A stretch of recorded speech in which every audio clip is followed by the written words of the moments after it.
Hi everyone, welcome back to the channel. Today's video is long overdue. We're going to be talking about the main character, Alear. Alear is a good guy, but not the kind that finishes last.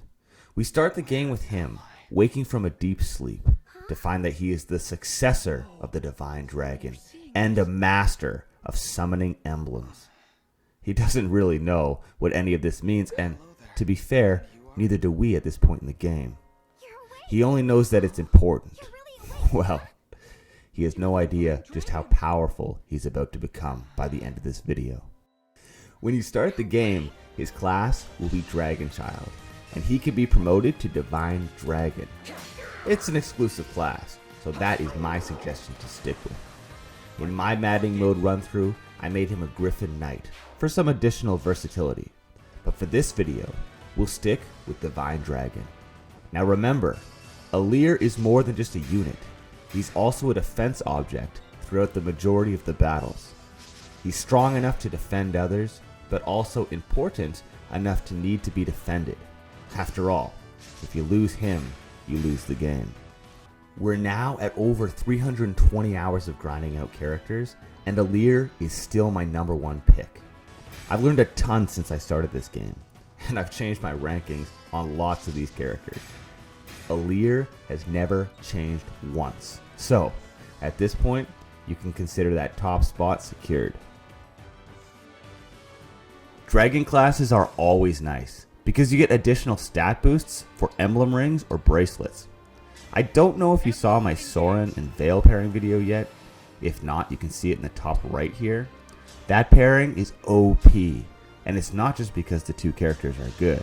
I mean, they'll get stat boosts beyond normal characters for her pairing, and that's because of her class. There are so many great skills in this game, but hey, I'll take additional stat boosts over most of them. Between this and their skill sets, they get top class in my opinion. Now, having the best unit right from the start of the game is really nice, because you get to start grinding him right away. Now, I understand it's him or her. Look, I picked Alear as a man. I'm keeping it that way just for simplicity. If he dies, you're going to get a game over. So look, regardless of if you want him to be your top character or not, he's going to need a lot of XP to survive in Maddening mode. As always, to be fair to all characters in this soloing series that we're doing, I maxed out Alear's stats.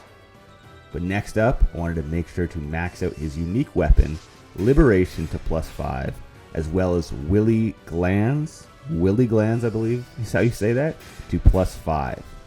Now in addition to that, I maxed out Levin Sword to +5 for effective magic damage against armored units. We're going to fight a lot of those.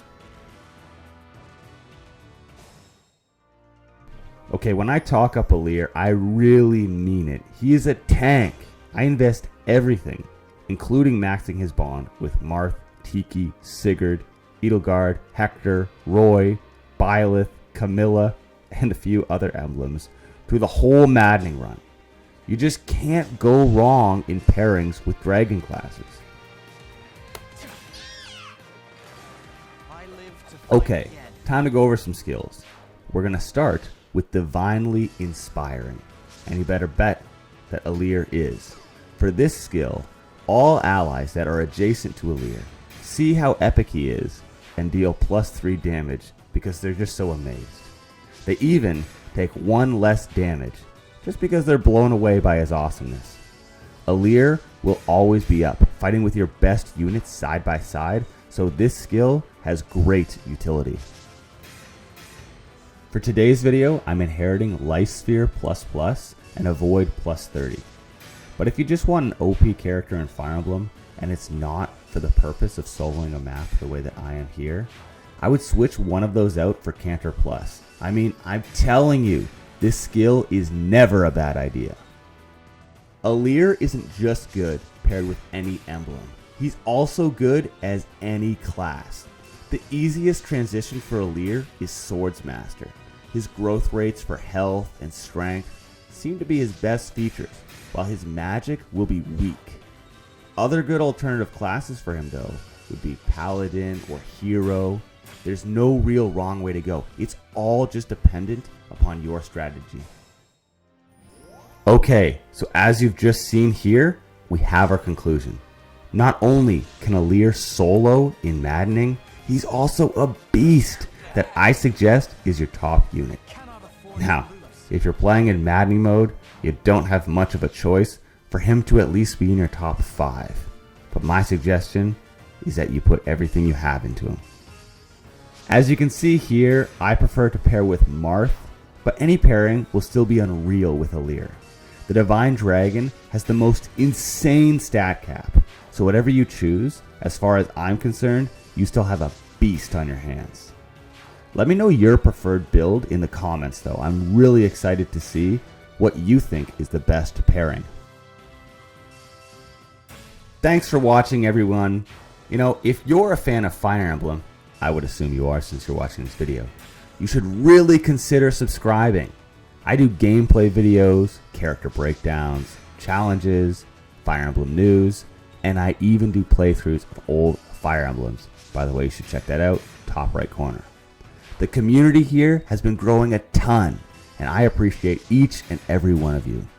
For those of you that I see in the comments on each video, you deserve a special shout out. You make Fire Emblem even more fun. Anyway, you're all awesome, and I hope you all have a great day. See you in the next video.